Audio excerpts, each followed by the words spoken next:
Atsutada, the middle captain, composes a waka upon seeing the cherry blossoms at the southern palace.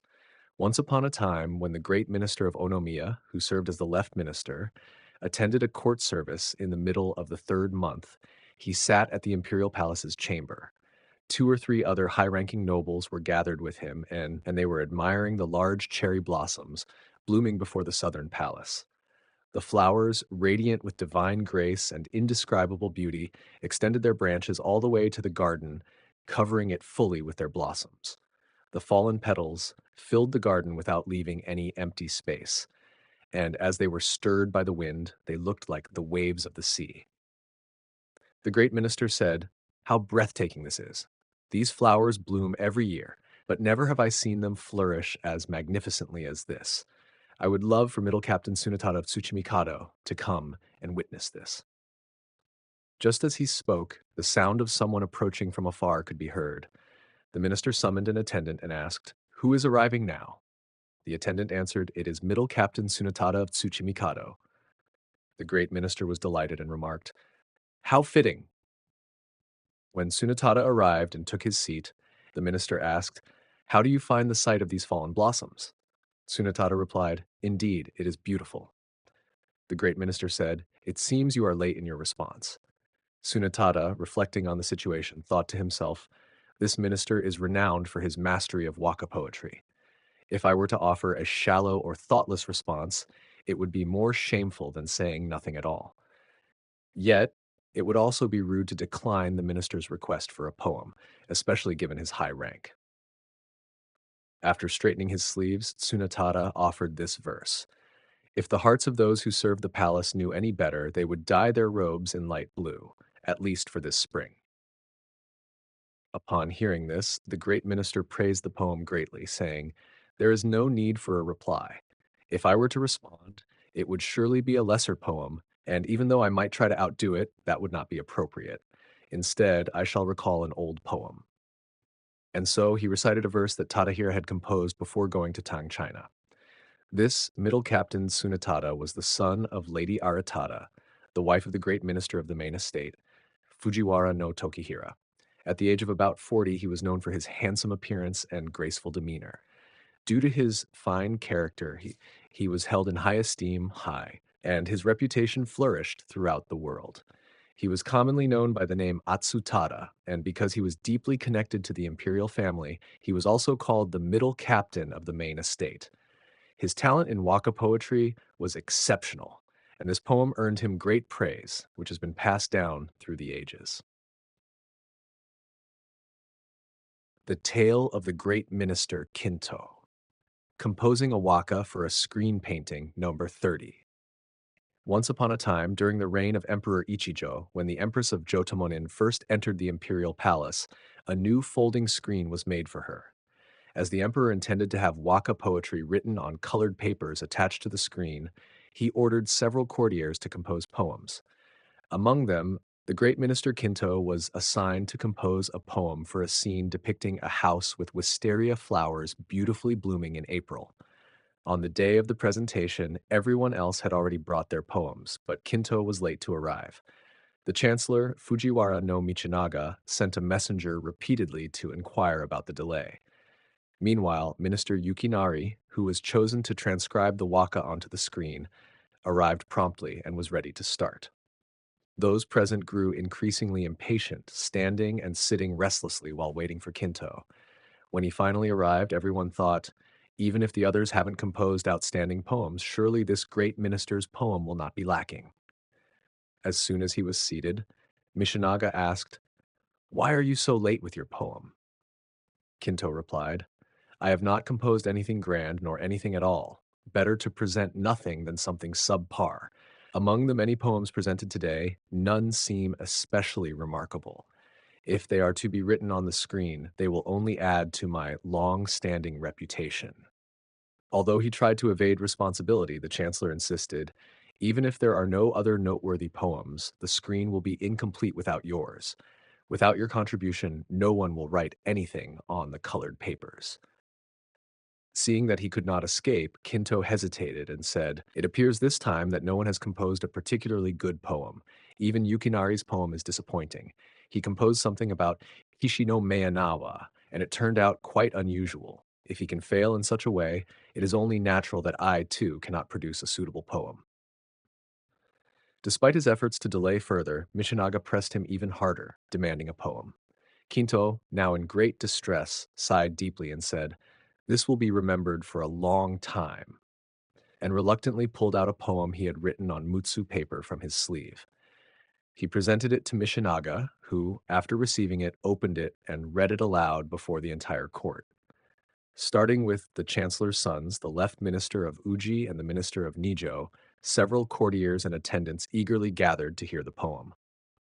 They all thought, surely the great minister would not offer anything unworthy, and watched with anticipation as Michinaga, in a loud voice, recited, "The wisteria blooms like purple clouds. What kind of house could bear such a noble mark?" Upon hearing this, everyone clutched their chests, praising the poem as superb, and the hall was filled with a chorus of admiration. The great minister, seeing the delighted expressions of the courtiers, remarked to Michinaga, "Now I can finally feel at ease." This great minister was a man of unparalleled talents in many things, but above all, he constantly lamented his own ability to compose waka, or so the story has been passed down. The tale of the great minister Kintō.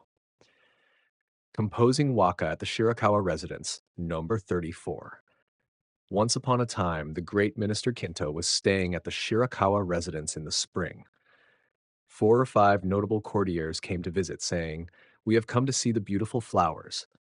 Kintō offered them sake, and they enjoyed themselves together. It was then that the minister composed this poem. In spring, people come to visit, yet in this mountain village, the flowers are truly the hosts. The courtiers who heard this were deeply impressed by the beauty of the poem, but they found nothing that could compare to it. Another time, after Kinto's father, the great minister of Sanjo, had passed away in the middle of September, on a night when the moon was exceptionally bright, Kintō was gazing at the sky. A retainer nearby remarked, "The moon is so very bright tonight." In response, Kintō composed the following. "Even my tears, longing for the past, cloud my vision. Now the autumn moon appears hazy." Yet another time, Kintō composed a poem when he saw the clouds obscuring the moon in September. "Though the moon is clear, how many nights will pass in this world where the autumn moon is often clouded?" In another instance, while serving as the middle captain, Kintō joined a group of esteemed courtiers and attendants for a gathering by the Oi River. They admired the autumn leaves which had piled up and become trapped at the river's dam. Upon seeing this, Kintō composed the following. "Seeing the gathered autumn leaves caught at the dam, it seems as though autumn itself has stopped at the Oi River." On another occasion, Kintō's daughter was serving as the North Empress to the minister of Nijo. One snowy morning, he presented her with the following poem. "Year after year, the falling snow continues to pile up. Who will stand the tallest in the end?" Additionally, when Kintō had grown weary of the world and was living in seclusion, he saw a cluster of chrysanthemums blooming and composed the following. "The cherry blossoms are scattered, yet the many-petaled white chrysanthemums still remain, showing their strength." In a time when many people had turned their backs on the world, Kintō composed this poem. "Even in this world, there are still those who understand. How then do they live out their days?" Finally, at a grand banquet hosted by the chancellor, a screen was decorated with a painting of people coming to view the autumn leaves in a mountain village. Kintō composed the following poem. "Why do people think of seeing the autumn leaves in the mountain village? Only when they have all fallen should one ask about them." In this way, Kintō composed many poems, and he was regarded as an unparalleled master of waka, or so the story has been passed down. Title: The Journey and Poems of Ariwara no Narihira, Middle Counselor.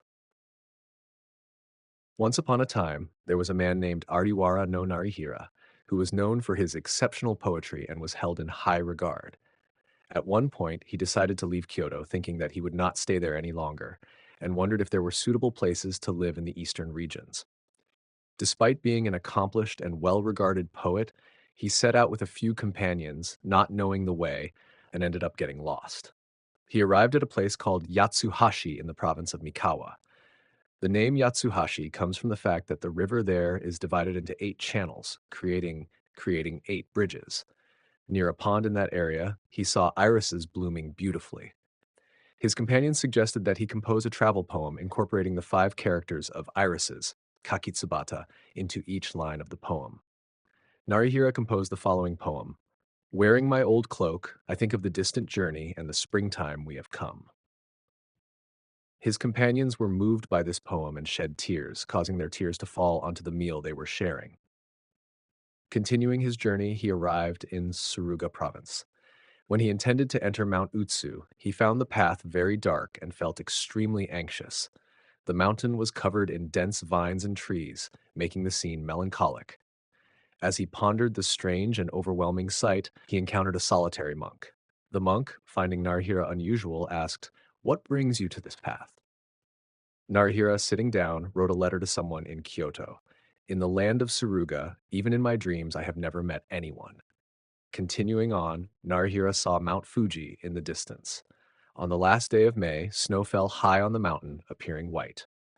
Observing this, he composed the following poem. Mount Fuji, which is timeless, is it the snowy peak of the mountain like, or just the pattern of snow falling? Mount Fuji, in comparison, was like a mountain much higher than Mount Hiei, resembling a pile of white sand. As he continued, he came across a large river between Musashi and Shimosa provinces, known as the Kakuta River. While he was contemplating the endless journey, the boatman urged him to board the boat quickly as nightfall was approaching. As Narihira boarded, he saw a white bird with a red beak and legs fishing in the river. This bird was unfamiliar to him, so he asked the boatman about it. The boatman replied that it was called the Miyako Dori, capital bird. Hearing this, Narihira composed a poem. What could it be? I wonder if the capital bird is someone who thinks of me. The boatmen, upon hearing this poem, were moved to tears. Thus, the story has been passed down, telling of how Ariwara no Narihira composed delicate and profound poetry during his travels. Title: The Encounter at Ukon no Baba and the Poems of Ariwara no Narihira. Once upon a time, during the archery event at Ukon no Baba, on the 6th day of May, Ariwara no Narihira, a middle counselor, attended the gathering. When he arrived at the residence of a high-ranking official, he noticed a woman standing near the residence, observing the event. A slight breeze lifted the lower curtains, allowing Narihira to see her face more clearly. Seeing that her face was not unattractive, Narihira, using a young page, sent her a message with a poem. Without a drop of water, and with no sign of a deep yearning, how can I endure this longing today? The woman's reply was, without any sign, how could I speak of the matter? Only my feelings are clear. Also, while Narihira was staying at the residence of Prince Koritaka in Yamazaki, he went hunting and stopped at a place known as Amano Kawara, Heavenly River. While drinking sake, the prince suggested, compose a poem about Amano Kawara and pass the cup. Narihira responded with, in the dark of night, where the stars of the weaving festival dwell, I have come to this heavenly river. When the prince did not respond, a companion named Kino Aritsune composed a poem. I hope that in a single year, when you visit again, there will be no one to replace you. Later, as the prince and Narihira spent the night drinking and chatting, and as the moon began to hide on the second night, the prince, having become drunk, decided to retire. Narihira composed the following poem. Before the dawn breaks, will the moon hide away without being obscured by the mountain's edge? Hearing this, the prince did not sleep and stayed awake until morning. During such visits, the prince unexpectedly retired from the world and lived in a place called Ono. Narihira, wishing to pay a visit, traveled there in February. Witnessing the deep snowfall and the desolate scene, he composed the following poem. Could it be that I have forgotten? My thoughts are like snow, as I cross the snowy path to see you. Narihira returned, moved to tears. He was the son of Emperor Heijo and Prince Abo, and despite his high status, he chose to distance himself from worldly matters and walk the path of poetry. Thus, the story has been passed down, telling of how Ariwara no Narihira delicate and profound poetry in various situations.